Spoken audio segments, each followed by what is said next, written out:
Assalamualaikum warahmatullahi wabarakatuh. Kami dari kelompok 1 yang terdiri dari saya sendiri yang bernama Nurul Amalia, Bintang Panggau, Siti Nur Sahaya, Sulika Putri, dan Yania Fadila Ardini.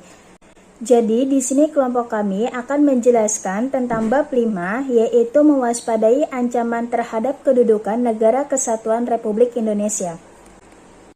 Ancaman terhadap integrasi nasional yaitu ancaman di bidang ideologi. Ancaman di bidang ideologi, komunisme menjadi salah satu ancaman di bidang ideologi. Pengaruh liberalisme juga termasuk ancaman yang menekankan aspek kebebasan individual.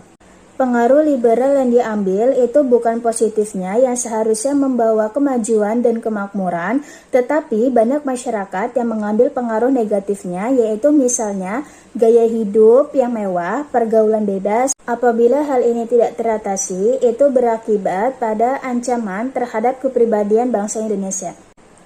Yang kedua yaitu ancaman di bidang politik. Ancaman di bidang politik itu dapat bersumber dari dalam negeri dan dari luar negeri.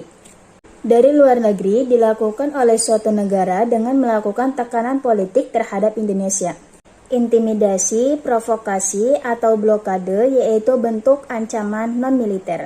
Untuk mengatasi peranan politik dari luar negeri harus diperlukan peran fungsi pertahanan non-militer. Dari dalam negeri dapat berupa kekuatan dalam bentuk pengerahan massa untuk menumbangkan pemerintah yang berkuasa, menggalang kekuatan politik untuk melemahkan kekuasaan pemerintah, ancaman separatisme, pola perjuangannya tidak bersenjata untuk menarik simpati masyarakat internasional. Separatisme sulit dihadapi dengan kekuatan militer, dikarenakan dapat mengancam kedaulatan, keutuhan, dan keselamatan negara. Apa sih itu ancaman di bidang ekonomi? Ancaman di bidang ekonomi merupakan segala jenis usaha dan kegiatan baik itu yang berasal dari luar maupun dalam negeri yang dinilai mengancam dan membahayakan keamanan finansial serta pertumbuhan ekonomi nasional bangsa Indonesia. Beberapa bentuk ancaman perekonomian di Indonesia antara lain. Yang pertama ada pengangguran. Salah satu ancaman bagi negara di bidang ekonomi adalah tingkat pengangguran yang tinggi. Pengangguran yang tinggi sangat berhubungan dengan kemiskinan. Tentu hal ini akan mengganggu tingkat kestabilan perekonomian negara. Yang kedua ada inflasi. Inflasi menjadi salah satu bagian dari ancaman ekonomi. Apalagi jika kenaikan harga barang terjadi secara terus-menerus dengan mengakibatkan perubahan nilai uang terhadap mekanisme pasar. Yang ketiga ada infrastruktur. Kondisi infrastruktur yang tidak memadai juga bisa menjadi salah satu ancaman di bidang ekonomi. Pembangunan infrastruktur harus merata di setiap daerah, menyesuaikan pada kebutuhan daerah tersebut. Kondisi infrastruktur yang tidak merata akan membuat ekonomi tidak stabil. Yang keempat ada korupsi. Ancaman di bidang ekonomi berikutnya adalah korupsi. Korupsi menjadi salah satu PR besar nih di Indonesia. Terlebih masih banyak pejabat yang melakukan tindak pidana korupsi. Korupsi membuat melambatnya laju perekonomian suatu negara. Ancaman di bidang sosial budaya. Ancaman di bidang sosial budaya yang berasal dari dalam negeri antara lain persoalan kemiskinan, keterbelakangan, dan ketidakadilan. Jika dibiarkan, masalah ini bisa menjadi bom waktu yang akan menimbulkan persoalan lebih besar seperti separatisme, terorisme, kekerasan, dan bencana akibat perbuatan manusia. Sementara itu, ancaman berdimensi sosial budaya yang bersumber dari luar negeri yaitu konsumerisme, hedonisme, individualisme, dan westernisasi. Ini menyebabkan memudarnya rasa solidaritas dan gotong royong serta lunturnya nilai-nilai keagamaan dalam kehidupan sehari-hari. Ancaman di bidang pertahanan dan keamanan. Wujud ancaman di bidang pertahanan dan keamanan pada umumnya berupa ancaman militer. Ancaman militer adalah ancaman yang menggunakan kekuatan bersenjata dan terorganisasi yang dinilai mempunyai kemampuan membahayakan kedaulatan negara, keutuhan wilayah, dan keselamatan segenap bangsa.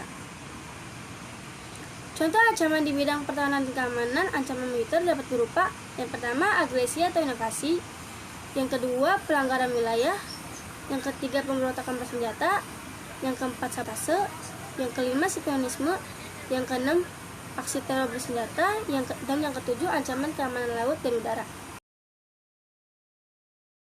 Strategi mengatasi ancaman terhadap integritas nasional. Globalisasi telah mempengaruhi semua bidang dalam kehidupan. Berkaitan dengan hal ini, Indonesia sebagai bangsa yang besar harus memiliki sikap tegas dalam menyikapi segala pengaruh dari adanya globalisasi. Hal ini penting dilakukan untuk menjalankan strategi pertahanan dalam menghadapi berbagai macam ancaman. Berikut ini beberapa strategi yang dapat dilakukan untuk mengatasi integritas nasional. 1. Strategi mengatasi ancaman di bidang ideologi dan politik. Di bidang ini, ada 4 hal yang harus dikedepankan dalam globalisasi, yaitu kebebasan, demokratisasi, keterbukaan, dan hak asasi manusia. Untuk mencapai hal tersebut, kita perlu mewujudkan beberapa strategi, antara lain mengembangkan demokrasi politik, mengaktifkan masyarakat sipil dalam arena politik, mengadakan reformasi lembaga-lembaga politik agar tujuan dan peranannya dijalankan dengan baik, memperkuat kepercayaan rakyat dengan menegakkan pemerintah yang bersih dan berwibawa, menegakkan supremasi hukum, serta memperkuat posisi Indonesia dalam kancah politik internasional. Strategi mengatasi ancaman di bidang ekonomi. Yang pertama yaitu mengembangkan sistem ekonomi untuk memperkuat produksi domestik pasar dalam negeri sehingga perekonomian rakyat semakin kuat. Yang kedua, menjadikan pertanian sebagai prioritas utama. Hal ini dikarenakan mayoritas penduduk Indonesia bermata pencaharian sebagai petani. Yang ketiga, perekonomian berorientasi pada kesejahteraan rakyat. Artinya segala sesuatu yang menguasai hajat hidup orang banyak harus terjangkau oleh daya beli masyarakat.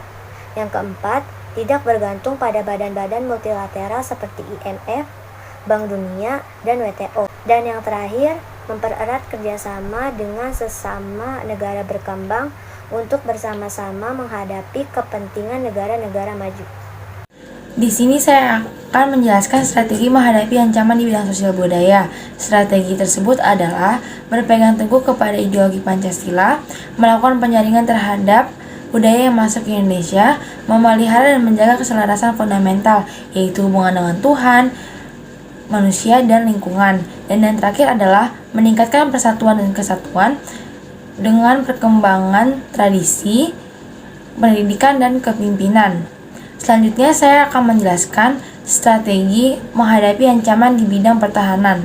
Untuk mengatasi ancaman di bidang pertahanan, kita bisa melakukan dengan bertempur, tetapi tidak semua warga wajib melakukan bertempur untuk mempertahankan negara. Kita bisa memulai dari hal-hal yang kecil, seperti menghormati orang lain dan mengerti apa itu perbedaan. Dan juga selalu bertekad kuat untuk menjaga keutuhan negara Indonesia dengan membangun sistem pertahanan yang kuat. Di mana dengan sistem pertahanan kuat itulah diharapkan agar tidak mudah dihancurkan dengan orang yang tidak bertanggung jawab.